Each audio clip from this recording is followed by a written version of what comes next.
रणवीरचं Janmashtami special photoshoot करायचं होतं. त्याची तयारी आधीच करून ठेवली होती. तुम्ही बघितलं असेल मागच्या ब्लॉगमध्ये.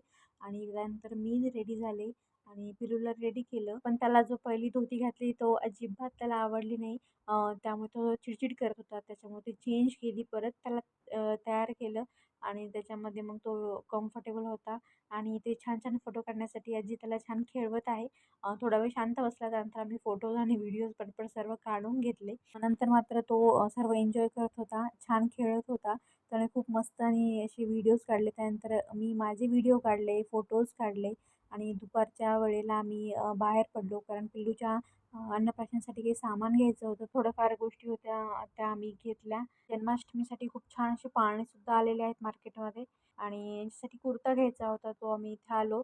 व्हाईट कलर याचा अर्थ तुम्हाला माहिती आहे का? मला नक्की सांगा. तिथून आम्ही मग घरी जायला निघालो. तर रस्त्यात आम्हाला छान असा ढोल ताशा पथक दिसलं